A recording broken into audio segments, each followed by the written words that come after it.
Hey guys, real quick before we start the video, I'm working on a top 10 list of the best new Cars Diecast of 2024 as chosen by my viewers. So, if you're interested and would like to vote, please click the link in the description and vote for who you think the best new release of the year was. Now on to the video. Hello everybody and welcome back to Ty's Cars Book Club, the series where we take a look at Cars books. And I am super excited for today's episode because today we're going to be starting off 2025 with a new book for the channel. This is Cars 2 Fueled for Adventure, a chapter book made by Little Golden Books. I didn't know that they did chapter books, actually. Released in 2011. That's really interesting to me because it retells the story of Cars 2 from the perspective of Finn McMissile. This is a book where Finn is the narrator going through the events of the movie, and I think it's really, really interesting because of that. This is a book that I got back when I was a kid that I actually never finished. I got it for Christmas of 2011, I believe, and yeah, I never finished it. What ended up happening was I gave it to my mom. My mom is a first grade teacher, and she ended up putting this in her classroom where it stayed for the last several years. But last year when I started Ty's Cars Book Club, my mom searched through her classroom to find any Cars books she might have so that I could cover them in the series, and she ended up giving me this one back. So shout out my mom, thank you for giving me this book again. I'll probably be returning it to her classroom afterwards. I have no use for this. Of course, great to have actual kids reading it instead of me, a 20-year-old with too much time and a YouTube channel. Anyway, the book has 17 chapters, so I think we're going to split it up to maybe 5 chapters per video across 3 videos. Do a couple additional chapters here and there in some of the videos. I guess the chapters are short, as you can tell. They also have very, very large text. Since this is a chapter book, it is going to be a bit more text heavy than usual, but I think the concept of this being narrated by Finn is going to keep it pretty interesting and engaging, and there will be some nice stuff to look at throughout because we have some really beautiful art throughout the book. But compared to some of my other Cars Book Club episodes where I'm reading comics or picture books, this one might be a better video to put on in the background and just have, you know, as sort of a podcast style video where you're just listening, and then maybe occasionally check out the images. But as per usual, I will be reading through this and I will be providing my commentary and narration and all that. I really heavily debated reading all of this in a Finn McMissile impression, since he is technically the narrator, but I think it would probably be best for all of us if I don't do that. Now, before we start off the book, let's check out the cover here, which has some absolutely beautiful art. Really, really love this Finn speeding away from the oil derrick. The art all throughout this book is incredibly solid. And then on the back cover, of course, we have a bit of a description as well as this little sticker, which is how my mom categorizes the books in her classroom. I don't know what this means, actually, but she kind of color codes them. No mission is too dangerous for secret agent Finn McMissile. But when Finn suspects a conspiracy at the World Grand Prix, he finds his most fast-paced adventure yet. Join him as he teams up with Mater in this high-speed tale told by Finn himself. This is going to be so interesting to see how they adapt a book told from the perspective of one of the Cars characters. We start off with this nice art of Finn. I love how it all looks like kind of pencil sketches. It's really nice. Here we have, of course, the authors, or I guess they label them as adapters since this is an adaptation of a pre-existing movie. Christine Paymani and Adam M. Burr and Carson Van Austin here who did the illustrations. Always think it's important to shout out the people that made the book we're taking a look at. Anyway, chapter 1. I'm fighting every urge in my body right now not to do a Finn McMissile voice. My name is McMissile. When things are in quotes, when he's quoting, I'll do the impression. My name is McMissile. Finn McMissile. He said the James Bond thing. He did the thing. Some cars call me a spy, but I prefer secret agent. My job is to bring villains to justice. If I do my job right, most cars will never know I exist. Just like how most Cars fans wish Finn McMissile didn't exist. I'm kidding. I have no problem with him. It's just, you know, Cars 2 is an easy target sometimes. My mission began when Special Agent Leland Turbo sent me a message. From the middle of the ocean! I've stumbled onto something massive, Turbo whispered urgently. I could barely see him on the video feed. The signal kept breaking up. I need to get my data in. Lives will be lost. He never finished the message. They found me was the last thing I heard. Bum, bum, bum. Turbo needed help, and headquarters needed his data. There was no time to lose. I set out to find him. We don't really hear about headquarters, do we? It's kind of easy to forget that technically, like, Chrome is a spy agency, and Finn and Holly are just agents for it. Like, do they have superiors, or are there higher-ups? Isn't Holly like an intern? Like, Finn is reporting to headquarters. Who is at headquarters? I'm surprised we've never seen, like, other spies, honestly. Let me know in the comments, guys. I'm sure there's some random car story out there that features additional spy characters, maybe. I'm not sure. Within hours, I had hitched a ride on a small crab boat. We were heading out to sea to Turbo's last location. I love the heavy focus on Leland Turbo, since he is an important part of Finn's story, of course. The night was dark. The waves tossed us up and down. Suddenly, a bright spotlight shone on us. "What are you doing here?" a huge speedboat boomed. I figured we were in the right place. Why else would a security boat be out here? Is Tony Trejo really a speedboat, though? "What does it look like?" "Crabbing." My feisty little crab boat snapped in her fly. I don't like that sentence. I mean, they don't mean it like that, but like, I don't like how that's phrased. Well, they mean that as literally a little crab boat, but still, I'm just saying. While the speedboat was distracted, I sneaked onto his hull. Would the proper word be snuck? Is it sneaked, technically? Soon we were racing across the water. It wasn't long before I saw a group of massive oil derricks. They were tall structures, pumping oil from the ocean floor. The speedboat pulled up to one. I used my built-in climbing cables to pull myself up the side of the derrick. I love how casual it is. Yeah, I just use there's no setups. I use my built-in climbing cables. I have those, by the way. I shut off my engine and rolled into, whoa, that looks so cool. Look at how great that is. It barely looks like a Cars picture, honestly. If you cover his eyes, then you would never know. Where is Finn here? I don't see his built-in climbing cables. Shadows. A group of ugly little vehicles huddled on the deck below. Jeez, Finn, that's not nice. They were all gremlins and pacers. But why were they here? Who are they working for? I can't get over ugly little vehicles. I'm trying to strike the right balance of reading this book in a timely manner and also commenting on it. We need to take a moment for ugly little vehicles. Using my cables, I slid into position high above the scene. A secret camera popped out of my headlight. I like how that's written as if he doesn't have control over it. Like, you're the narrator. Shouldn't it be I popped the secret camera out of my headlight? That makes it feel like he has no control over it. I began snapping photos. One close-up showed a large video camera. There were 3 big letters on the side. WGP. See, it's really cool. It's moments like this that are going to make this book really cool to see from Finn's perspective. To have it recontextualized. As the audience, we know what the World Grand Prix is, but this is the first time Finn's ever heard of it, you know?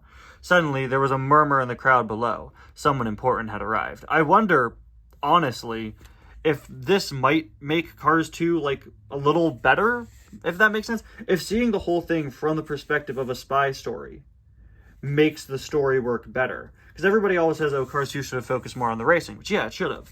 But if the story is told completely as a spy thriller, how does it work? I think that's what we should look for. Does it work better if it's only the spy stuff? Out of the way, a car shouted in a German accent. It was Professor Z, a well-known scientist and criminal. I knew he was the car in charge. Just then, I noticed Turbo next to Professor Z. The poor fellow would have crushed into a lump of metal. That's both, like, the most casual way to say it and, like, the most, like... I don't even know how to describe that. It feels like they kind of wanted to censor it, but, like, shouldn't there be more emotion? This was his partner and his friend. Like, yeah, poor fellow. Oh, poor guy. He's just a lump of metal now. As I stared in horror, a light flared at the top of the rig. My shadow fell across the deck. Professor Z looked up. I love how they describe the scene where he's shocked and there's an explosion behind him. That's pretty funny. Oh, there he goes. He's driving away. Oh no! Oh, they're all falling. Oh, look at this guy. Certified glom moment right there. It's Finn McMissile, he shouted. The gremlins and pacers swarmed towards me. Quickly, I cut myself loose from my cables. I swung down and landed on the deck. Then I sped up a nearby ramp. The bad guys were close on my fender, so I sprayed oil behind me. That sent a few of them sliding off the derrick. I just took several lives. It's me, Finn McMissile from Cars 2. When I reached the top of the ramp, there was nowhere to go, so I leaped off the side.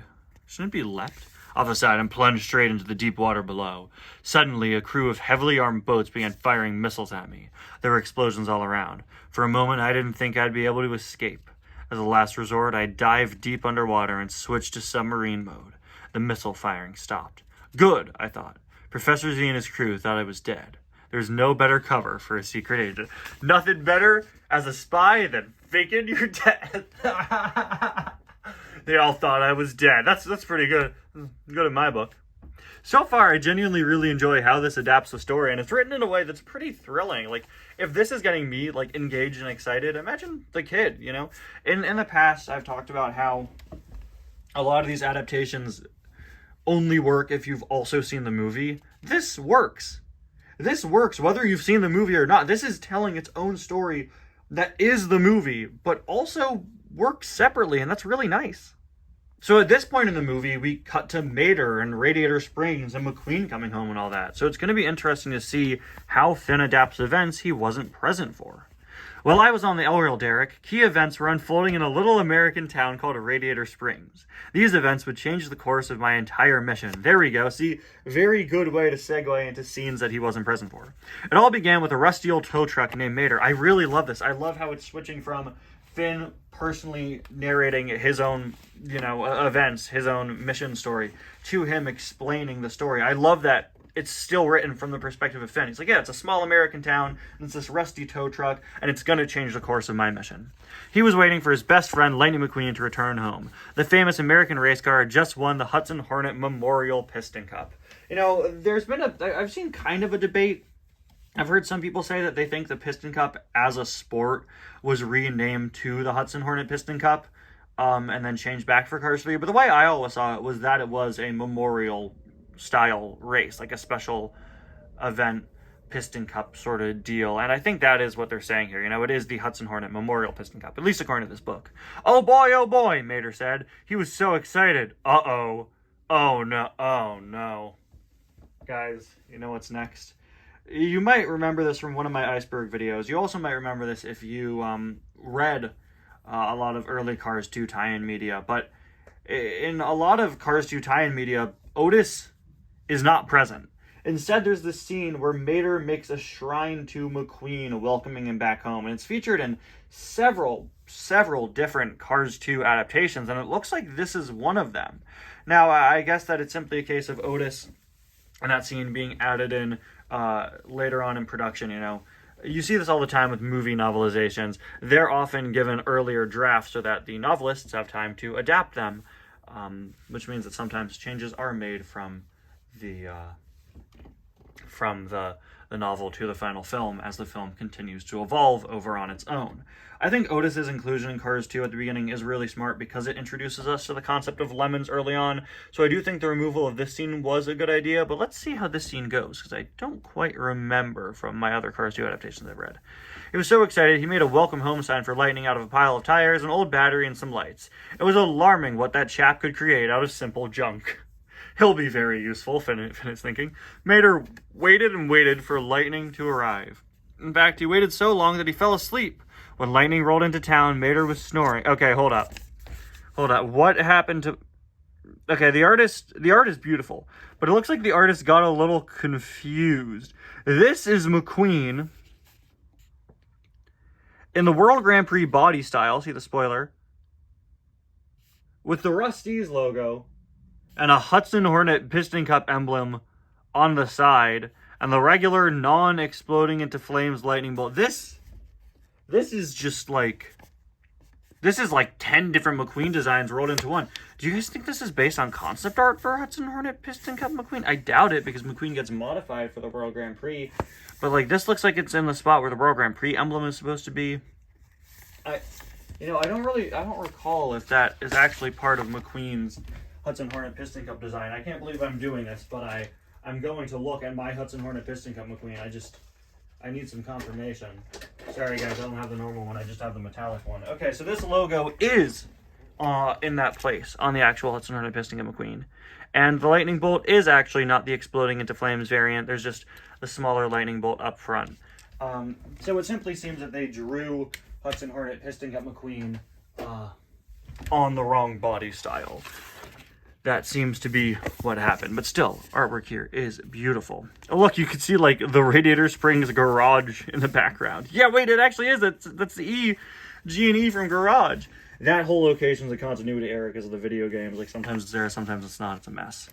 Anyway, Lightning and his Radiator Springs friends gathered around Mater. Finally, someone blew his horn. I love that we don't know who it is. We know it's a he. We know it's a guy. We don't know who in town blew their horn. That rules out Sally and Lizzie and Flo.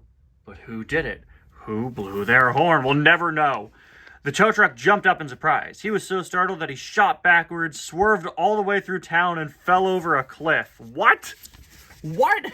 Okay, you know what? I'm glad we didn't get this scene. What is that? Everyone raced to see if Mater was all right, but he came back up over the dusty cliff smiling. Wow, you got yourself a nasty dent there, Mater, said Lightning.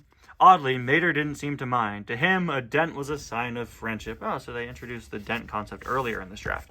Trading out the dent concept for Otis and introducing the lemon concept earlier, I think was a very good choice. It's always interesting to see concepts in earlier drafts of a script that, alter and change. There are a lot of ideas that writers, and the teams will put in scripts that they really want to incorporate, but they have to shuffle it around, So the dent concept isn't introduced until much later in the film, but it seems that it's something that they wanted to incorporate no matter what, and they had to shuffle it around a bit, it appears. Now that we know this is based on an earlier draft of the movie, it's going to be interesting to see if there are any other changes. I'm not sure if there will be. That's not a guarantee. But it will be interesting. Also, from a canon perspective, can we take this book as Mater lied to Finn about the events of the movie? I'm kidding. I'm sure you could rationalize both of these things happening, but no, you can't. Mater wasn't asleep when McQueen came home. It's simply a case of we have to take the reality of changes are made to movies in production over the guarantee of what's canon, right? Later that evening, Lightning went out for a quiet dinner with his girlfriend Sally, but the entire town joined them to celebrate Lightning's victory. Mater was there too. I mean, that's kind of what happened, not really. The Radiator Springs cars were working at the restaurant, and Mater forced himself to be there. Then again, this is from Finn's perspective, so I assume he's just recalling how Mater put it, so I mean, whatever. That kind of makes it feel like Mater didn't grow as a character. I'm thinking about this way too hard. Just then, Sir Miles Axelrod came on the restaurant's TV screen. He was being interviewed on a talk show. How dare you not mention Meldorado by name? It's not just a talk show. It's the greatest television program to ever exist. Everyone in the restaurant listened closely. Axelrod had made a fortune in the oil industry. Huh, in the oil industry, you say? Why, I just heard about a car on an oil derrick. That, makes things way too obvious. But now he was changing his business. He'd created a clean, alternative fuel called All in All. He wanted everyone to use it. The television reporter, he has a name, and his name is Meldorado, Finn, explained Axelrod's plan. To show the world what his new super fuel can do, he's created a racing competition like no other, inviting the greatest champions from around the world to battle in the first ever World Grand Prix. I love how it says battle. It's actually just a giant Fortnite match. They're all just, it's all the World Grand Prix cars in Fortnite alongside, all the other Fortnite characters. Goku, 11 from Stranger Things, Godzilla, Samurai Baymax, Samurai Harley Quinn, all the Ninja Turtles, April from the Ninja Turtles, a wide variety of actual real-world celebrities, Snoop Dogg, Christmas Snoop Dogg, 1990s Snoop Dogg with an afro, and Lewis Hamilton. Wait, Lewis Hamilton's in Fortnite! The real Lewis Hamilton is in Fortnite! Wow, see guys, we came so full circle here. So full circle, we did it! And also there are those rumors that they're putting Rocket League McQueen into Fortnite at some point soon. So you know what? It's all coming together. Sometimes when you ad-lib stupid jokes, it all works out. There would be 3 races in 3 different countries: Japan, Italy, and England. All the race cars would use All in All. Lightning McQueen was the only champion who was not racing. I should have phrased that as Lightning was the only one invited who said no.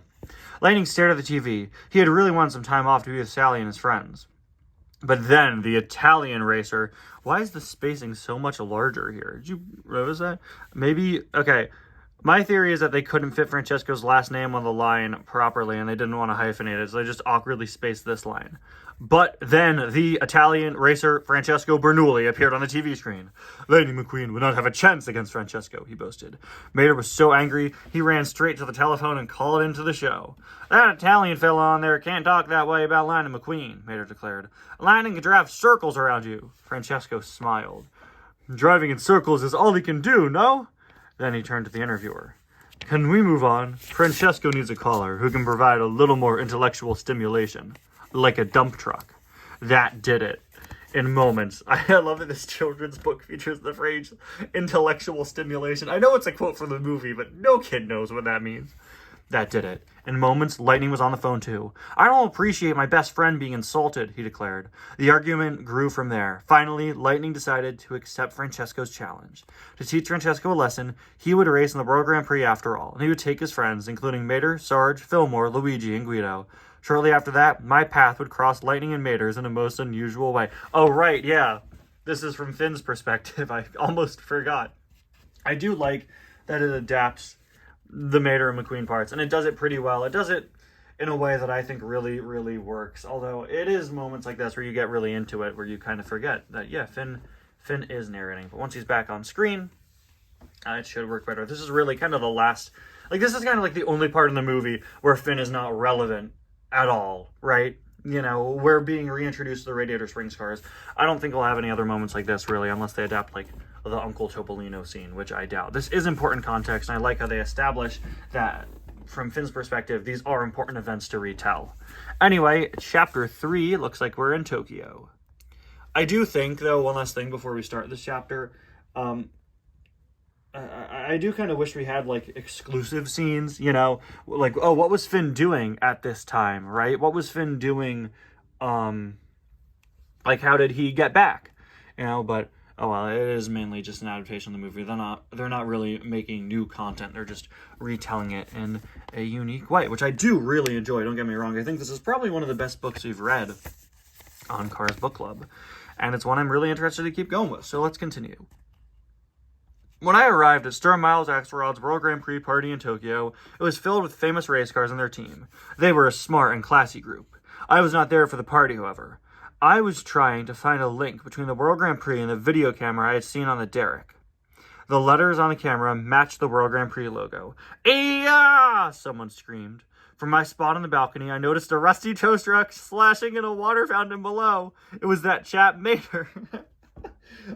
It is weird to phrase it as if he knows Mater, but yeah, it is him retelling the story, but it's weird how it's written in a way as if he already knows Mater. We already know Mater, but Finn's not supposed to. You get my point. I absolutely love how this is adapted. You know, this chapter does do a pretty straight retelling of Cars 2. It is basically a generic adaptation of it. But as soon as we're back in this kind of full perspective for scenes Finn was there for, it's so fun because you're missing the full context of the movie. With the exception of this chapter, you only know what Finn knows. And I think that's really, really, really fun. This chapter does need to be there because you do need to reintroduce the main characters, but still, I think it's super fun that we don't see all the setup here. We just see Finn's reaction. A few moments later, the tow truck had a small oil spill right in front of Axelrod. Whoa. Whoa. Oh, this all looks so good, except Miles Axelrod. He looks a little off. Look at this. And Luigi doesn't have his hair. And Fillmore. Oh, he does look like Fillmore. Oh, wow. I love the art. This is so good. I never leak oil, said the embarrassed truck. I focused on the cameras that were recording the party. Each one had the letters WGP on its side, just like the one on the derrick. My computer scanned them all. None matched Professor Z's. As I thought this over, a sleek young sports car parked beside me. A Volkswagen Common Ghia has no radiator, she whispered. I'd never seen her before, but she knew the agency code. That's because it's air-cooled, I replied, also in code. I like that this book really just adapts the movie from Finn's perspective, but it adapts it and it doesn't treat the kids reading like idiots, you know. They say the agency code and stuff. They don't over-explain it, and I really like that. I just realized that Holly's eyes are completely different sizes. She's got a mad case of the Ferb from Phineas and Ferb eyes going on.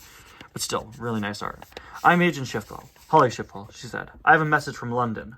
We rolled into the elevator to talk in private. Is this supposed to be them in the elevator? Wait. I guess maybe. I'm not sure. Does it seem like this doesn't really exist? They literally established that Finn was watching. I don't know. They just kind of combine all the moments here, right? And they established that Finn's first time seeing Mater is when he's running across with the wasabi on his tongue. I also love that they don't establish the wasabi. From the perspective of someone who's read this book and just seen the movie, Mater screams, licks a fountain, and pees himself. And that's all we get. Agent Schiffwell told me that headquarters had gone over my photos from the derrick. Yeah, they do mention headquarters in the movie. But the camera did not appear to be special. They said perhaps you could get closer pictures next time, she told me. I frowned. A good spy gets what he can, then gets out before he's killed. I said, that's intense. Whoa, that is terrifying. I don't take back what I said. The art here is great, but that's thumbnail material. That would be the thumbnail if this were a bad book. Since I think this book's pretty good, I'll choose a nice one. Agent Schiffwell continued. Fortunately, an American agent had gone undercover at the oil platform. Somehow, he'd gotten a photo of the car in charge of the entire operation. You know, genuinely, I think the somehow Palpatine returned meme ruined the usage of somehow in sentences for me explaining things. I know that sounds stupid, but if you know me, I'm sure I've done it on my channel hundreds of times. I quote that stupid line so often. And now whenever I see a sentence that starts with just somehow, I'm like, oh, great. It's a lazy exposition. But hey, you use somehow when you don't know what's going on. You know, the message that Palpatine tells people in The Rise of Skywalker isn't shown in the movie, but it was shown in an event in Fortnite. See, guys, it all comes back to Fortnite. Everything comes back to Fortnite. Everything. Anyway, he's here tonight to pass the photo to you, she said. I nodded, pleased. Something big was up. This would help us figure it out. Isn't it weird that, like, are you telling me Holly came all the way to Tokyo just to send this one message? Like, headquarters couldn't, like, message Finn directly? Like, I know that's not really the case, but, like, it is kind of weird when you put it in that context. One more thing, she added. I know Holly's there doing her own research, but still, I think that's a weird way to put it. The oil field itself, turns out it's the largest oil reserve in the world. I realized then that this was even bigger than I guessed. Just then, I glanced down at the party and spotted a pacer and 2 gremlins from the oil rig. I couldn't let them see me. They thought I was at the bottom of the ocean, and I wanted to keep it that way. It's little details like that I really love. Little things that remind you, yeah, this is Finn. This is Finn telling the story, and I like that. It just adds detail. Change of plan, I told Holly. You're meeting the American. As she went downstairs, the American agent turned on his tracking device. Move in, I radioed to Holly. I wonder if we'll get any of Rod Redline here, because, I mean, right? There's no moment where either Finn or Holly meet him. You know what it's going to be? Because they don't know Mater's the agent. Obviously, Chapter 2 was written with the perspective of, oh, these are cars that I meet later on. Here they are now. But the rest of the book is written from the perspective of the events of the movie haven't happened yet. Well, I guess they did happen because they're in past tense. But the rest of them are written from Finn's perspective during the current events compared to this second chapter where they're told, or they're Finn recalling somebody else's story. So I think we're simply going to get the whole Finn doesn't know Mater as a spy thing, which I think is one of the stupidest things in that movie, but I think the book is going to take that, right? We're not going to know of Rod Redline. We might not even know of his death. We're just going to know that Finn thinks Mater is the agent. Which, again, doesn't make it inconsistent with that second chapter, because that was him retelling Mater's story before this point, but I don't know. We'll excuse that, I guess. Over the radio, I heard a voice with a thick American accent. Excuse me, ma'am. This cannot be him, Agent Schiffwell said. She was looking at the rusty old tow truck Mater. A Volkswagen Common Ghia has no radiator, Holly said cautiously. Of course it doesn't, the tow truck replied. That's because it's air-cooled. Naturally, both Holly and I thought that Mater was the American agent. He had answered an agency code after all. Okay, so it is written in a way in which it's obvious that Mater is not, and Finn and Holly, or I guess Finn, is reflecting on the fact that he made a mistake. Okay. However, he didn't give us the photo. We thought he was nervous because our enemies were nearby. Holly suggested meeting at a later time. I do like phrasing it like that, phrasing it from the perspective of they thought this at the time, but they were wrong. Holly suggested meeting at a later time. When can I see you again? She asked, quoting the hit Owl City song from the credits of Wreck-It Ralph. They agreed to meet at the race the next day. The World Grand Prix would be a good cover for us. Little did I know that our enemy had kidnapped the real American agent. Okay, so it does establish that. Just before the agent was taken, he had stuck the recording device with his top-secret information on Mater. The tow truck had no idea. You know what? I honestly really like how they handle that part. I was kind of concerned about that, as I said earlier, but I really like that they put it from the perspective of Finn is retelling the story, so he's aware that he made a mistake, you know. He's giving us just enough context for us to understand the parts of the story that he isn't involved in. He explains that Mater had the device put on him, that the real American agent is gone, and while he didn't know that at the time, in a retelling of the story, you know, he's including that because it's what he knows now, right? And I think that all works really well. Anyway, let's see, we got chapter 4, stop at chapter 5, so 2 more to go. The first race began the next evening. Agent Schiffwall and I were ready. From a nearby skyscraper, we could see everything. There were crowds of fans and armies of workers. That was a weird way to put it. The racers were warming up.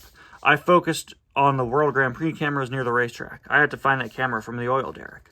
Meanwhile, Holly used a telescopic lens to search for Mater. She found him in a most unusual spot. "Why is he in the pits?" she asked. Mater was talking to the pit crew for Team Lightning McQueen. I focused my lens on him. "It's his cover," I answered. "One of the best I've seen, too. Look at the detail on his rust. Must have cost a fortune." We still had no idea that Mater was not a real agent. Yeah, we know. We're aware. So here they are watching the racers. It's always funny to see these books, see if they actually try to make the World Grand Prix racers look like the World Grand Prix racers, or if they just draw generic, vaguely European race car designs. That one's obviously Raul. There's Shu, Francesco, McQueen, probably Nigel. Is that Miguel, perhaps? It kind of looks like stripped Kabuto. Oh, no, that's Jeff. He has the Corvette, the back of the Corvette. That's probably Nigel. That's Max. That's Nigel. That's Shu. And that just leaves that car, right? So Francesco, McQueen, Max, Shu, Miguel. Okay, this one and this one don't look like they're based on anything. And then Nigel. That's pretty nice. Good job to the artist. Holly and I waited for Mater to contact us. "Hold on," Holly said suddenly. She had spotted a suspicious car in the crowd. "The pacer from the party last night." She looked at the photos I'd taken on the oil deck. "His VIN numbers match," she said. This pacer had been on the oil derrick at the party, and he was here as well. Holly scanned the crowd. Suddenly, she saw dozens of gremlins and pacers. I like that they don't mention Hugos or Trunkovs at all. They were all headed toward Mater. They clearly thought he was the American agent, too. And they were closing in. I rushed away from our lookout. Agent Schiffwall stayed behind to contact Mater. "Get him out of the pits," I said through the radio. "Now!" As I sped towards the pit area, the crowd gasped. A race car had spun out and crashed. See, I love how Finn doesn't know the full story. I love it. I love how we don't know the full story. Finn doesn't know the full story. Again, we have enough context there for the story to work. We're given additional context when it's necessary, like when we learn what happened to Rod. But for the most part, it's just Finn recalling the events as they happened. And it's so fun to see the story unfold in that way. That gave me a chance to slip unnoticed into the pit area for Team Lightning. Oh, I thought he was going to react to the fact that somebody was shot at. Mater disappeared. I hoped it wasn't too late. Well, he doesn't make it. Wait, he's going to the pit area there? I don't think I ever realized that. But then obviously he stopped because they have the whole fight scene, as you can see here. That's amazing. Mater back there. What's with that sign, guys? Why are we advertising that, guys?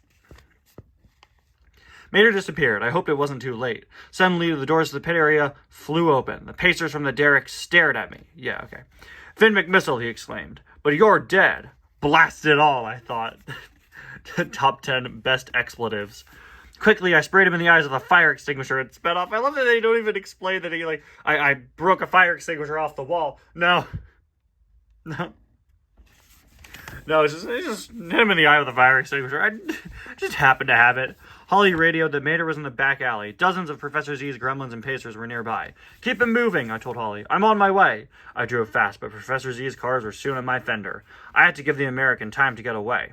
I activated my defenses. Immediately, protective armor wrapped around my tires. That's what that was? That was armor?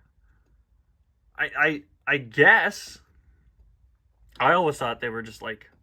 Well, I guess technically you would call it armor, yeah. Okay, cool. "Hee-yah!" I yelled. The fight was on. One by one, the cars attacked. But karate is one of my best skills. I threw one thug into a giant neon sign. I sent the others flying through the air. Oh, wow, they didn't mention that He crushed 2 to death in an elevator. To my surprise, Mater stayed and watched. Wow, a live karate demonstration, I heard him say. Give him a rat. Now left, right. Even in Finn's retelling of the events, Mater is still sometimes painfully unfunny. Right, Mater? Look at him back there. The artwork here is so funny sometimes.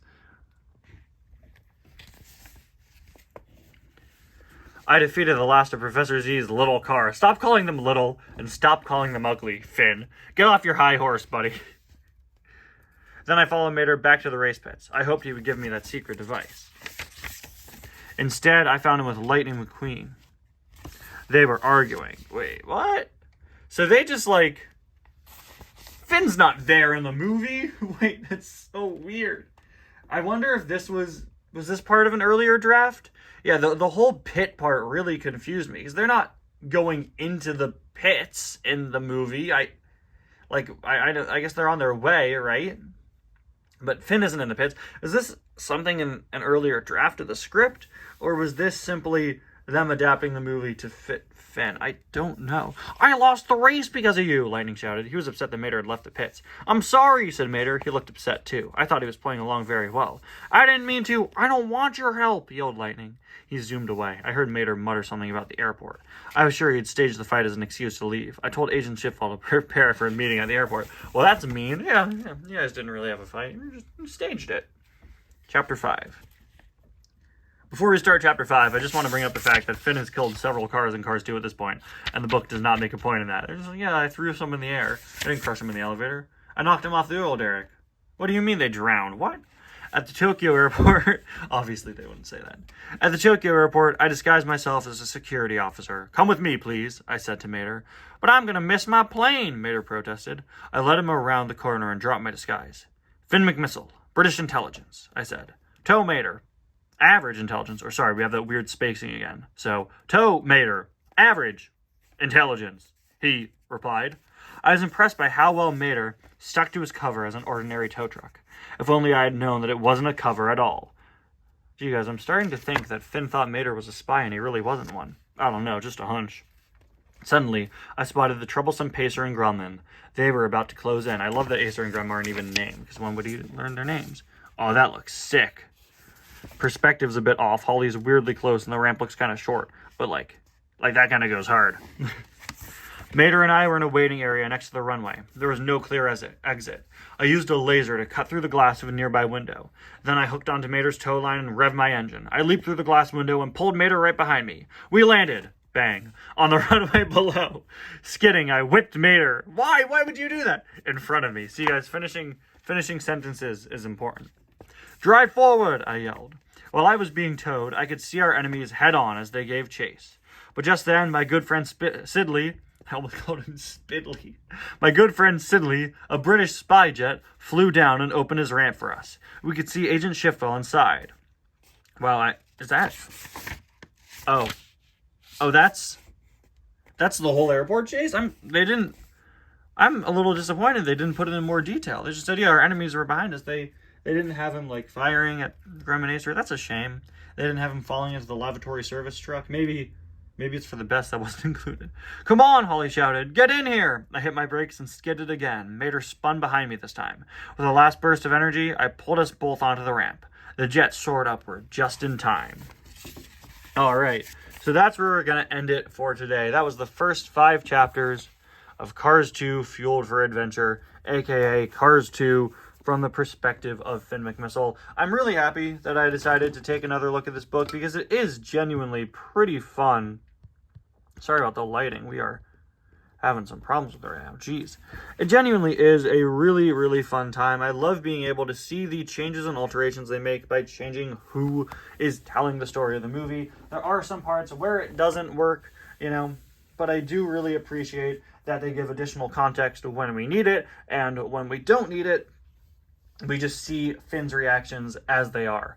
It does feel a little inconsistent sometimes because of that, but I think it certainly is pretty fun. I can't wait to review the rest of the book in the upcoming episodes of this series. Anyway, guys, thank you all so much for watching another episode of Ty's Cars Book Club. Let me know what you think of this book so far in the comments, and why we should all instead be reading Cars 2 from Rip Plechgonski's perspective, which would probably be roughly 2.5 pages and barely have any contents, but I think it would be worth it. I'll see you guys next time.